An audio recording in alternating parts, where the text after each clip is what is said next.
সন্দেশখালীর শাহজাহান থেকে চোপড়ার জেসিবি, এই যে বাহুবলী, এই বাহুবলী রাজনীতির নামে বাহুবলী, এই বাহুবলীরা কিভাবে এত সাহস পান? কিভাবে শাহজাহান এত সাহস পেয়েছিলেন মানুষের জমি জবরদখল করতে, মানুষের উপর অন্যায় জুলুম করতে, মহিলাদের রাতে মিটিংয়ে ডাকতে, মহিলাদের দিয়ে পিঠে বানিয়ে নিতে? এত সাহস তিনি পেয়েছিলেন কি করে? এত মানুষের জমি দখল করতে শাহজাহান কিভাবে সাহস পেয়েছিলেন? কোথাও না কোথাও কারো না কারো ইন্ধন কিন্তু থেকেই যায়, কারণ না হলে এই ধরনের অপরাধ দীর্ঘদিন কেউ করে যেতে পারে না।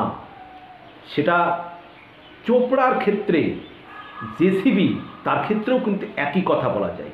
কারো না কারো ইন্ধন না থাকলে এখন যেটা এই তরুণ তরুণীকে মারার ভিডিও ভাইরাল হওয়ার পরে সামনে আসছে যে জেসিবি এর আগে খুনের ঘটনায় অভিযুক্ত। তিনি একজন সিপিএম কর্মী, খুন হয়েছিল পঞ্চায়েত নির্বাচনের সময় নমিনেশন জমার পরিস্থিতিতে, তো সেই খুনে তিনি অভিযুক্ত এই জেসিবি। এছাড়া অন্য অনেক ক্ষেত্রেই তিনি সালিশ এরকম করেন, মারধর করেন, জরিমানা করেন। তাহলে এই ধরনের জেসিবির মতো মানুষ এরা এত সাহস পায় কোত্থেকে? কারা এদের সাহস দেয়? পশ্চিমবঙ্গের যে জায়গাগুলো ভাইরাল হচ্ছে না, প্রচারের আলোয় আসছে না, এরকম শাহজাহান, এরকম জেসিবি নেই তো? প্রশাসনের কিন্তু সেটা দেখা দরকার। মুখ্যমন্ত্রী মাননীয়া মমতা বন্দ্যোপাধ্যায়, আপনার এগুলো কঠোরভাবে দমন করা উচিত। যদিও প্রশাসনকে আমি ধন্যবাদ দেব, চোপড়ার ঘটনায় শর্তস্প্রণোদিত মামলা করে জেসিবিকে গ্রেপ্তার করেছে এবং আরও একজনকেও গ্রেপ্তার করেছে, গতকালই জানতে পারলাম। পুলিশের উচিত এই সমস্ত ব্যক্তিদের বিরুদ্ধে একেবারে কঠোরতম ব্যবস্থা নেওয়া, যেন বার্তা যায় পশ্চিমবঙ্গ জুড়ে এই ধরনের শাহজাহান, এই ধরনের জেসিবি যেন আর কোনো জায়গায় জন্মগ্রহণ না করে। সমাজে যেন জেসিবির মতো কেউ না হয়ে উঠতে পারে, শাহজাহানের মতো কেউ যেন সমাজের উপরে, মানুষের উপরে এই অন্যায়, অত্যাচার, জুলুম করার সাহস না দেখায়। এই ধরনের ভাবনা নিয়ে যেন কেউ সমাজে দাপট দেখাতে না পারে। জেসিবি অর্থাৎ যে সব কিছু একেবারে মারিয়ে দিতে পারে, ধ্বংস করে দিতে পারে, এই নামকরণটাই তো এসেছে তার হয়তো কর্মকাণ্ডের উপর ভিত্তি করে। তাহলে মাননীয় মুখ্যমন্ত্রী এবং প্রশাসনের দেখা উচিত সারা বাংলা জুড়ে এই ধরনের শাহজাহান আছে কি না, এই ধরনের জেসিবি আছে কি না, তাদের বিরুদ্ধেও কিন্তু ব্যবস্থা নেওয়া প্রয়োজন।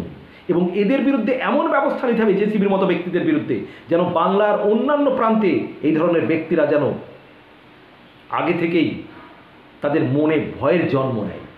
তো আমার আরেকটি ঘটনা উল্লেখ করব যে খুব অবাক লেগেছে এই ঘটনায়, যে চোপড়ার বিধায়ক, ওনার প্রতিক্রিয়া শুনে। কখনো তিনি বলছেন এই ঘটনাকে তিলকে আপনারা তাল করছেন, সংবাদ মাধ্যমকে বলছেন, কখনো বলছেন তিনি যে মহিলার চরিত্র নিয়ে প্রশ্ন তুলছেন, আবার কখনো তিনি বলছেন যে ওই মহিলা সমাজকে খারাপ করছিল তাই সালিশে তাকে শাস্তি দেওয়া হয়েছে, আবার এরকম কথাও বলছেন যে মুসলিম রাষ্ট্রে সামাজিক আচার বিচারের এরকম হয়েই থাকে। আপনি একজন বিধায়ক, আপনি কী প্রতিক্রিয়া দিচ্ছেন?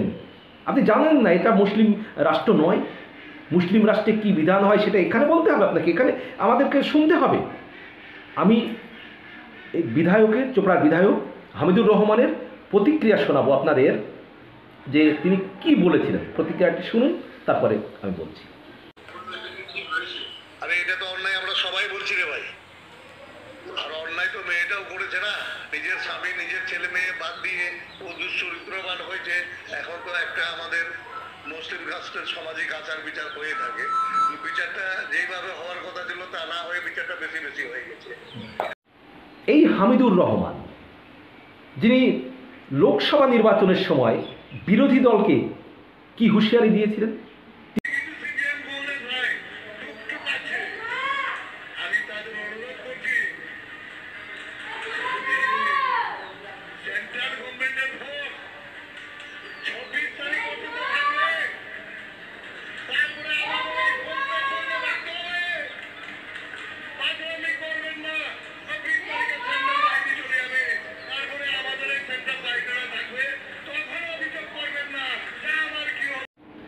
তাহলে এই হামিদুর রহমান সাহেব, এই যে আপনারা যে বাহিনীগুলো, এই বাহিনীগুলোই কি আপনারা এই বাহিনীগুলো কি আপনাদের? তাহলে এগুলোই কি বাহিনী?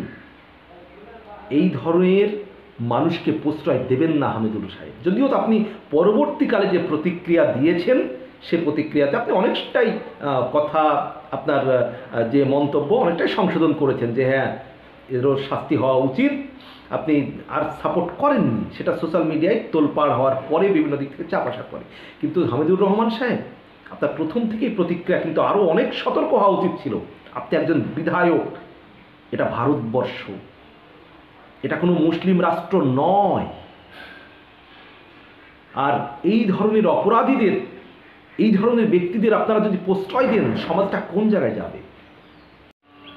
আমাদের মাননীয় মুখ্যমন্ত্রী আমাদের রাজ্যের মমতা ব্যানার্জি, তার কাছে আমি বিনত অনুরোধ করব যে সন্দেশখালির মতো শাহজাহান, চোপড়ার মতো তাজেমুল হক, বা কেউ বলছেন ইসলাম বা ওরফে জেসিবি, এই তাজেমুল বা শাহজাহানের মতো ব্যক্তি যারা পশ্চিমবঙ্গ জুড়ে বিভিন্ন জায়গায় ছড়িয়ে ছিটিয়ে আছে, তাদের বিরুদ্ধে আপনি কঠোর ব্যবস্থা নিন। আমাদের সমাজটা সুন্দর হয়ে উঠুক। এ ধরনের ব্যক্তি কি নেই? যদি না ভাইরাল হতো চোপড়ার ঘটনা, সন্দেশখালির ঘটনা, বাংলার মানুষ আমরা কেউ জানতে পারতাম না শাহজাহানের কর্মকাণ্ড, তাজেমুলের কর্মকাণ্ড। স্বাভাবিকভাবেই এই লজিকের উপর ভিত্তি করে বলতে পারি, বাংলার বিভিন্ন জায়গায় কিন্তু এই ধরনের শাহজাহান, তাজেমুল আরও রয়েছে। মাননীয় মুখ্যমন্ত্রী, আপনার দায়িত্ব রাজ্যটাকে সুন্দর করার, প্রশাসনিক ব্যবস্থার মাধ্যমে আইনের শাসন প্রতিষ্ঠা করার মাধ্যমে। সেই আশা, সেই ভরসা কিন্তু আপনার উপর আমরা রাখছি। আশা করছি এই ধরনের সারা বাংলা জুড়ে এই ধরনের ব্যক্তি যারা আছে, তারা দৃষ্টান্তমূলক শাস্তি পাবে এবং আমাদের সমাজটা সুন্দর হয়ে উঠবে। বন্ধুরা, আমার যারা মুকুল স্যার ইউটিউব চ্যানেলের দর্শক, আপনাদের গুরুত্বপূর্ণ মতামত অবশ্যই জানাবেন। আর আমার চ্যানেলটি অবশ্যই, আমার ভিডিও যাদের ভালো লাগে প্লিজ সাবস্ক্রাইব করে পাশে থাকবেন। ধন্যবাদ, শুভকামনা।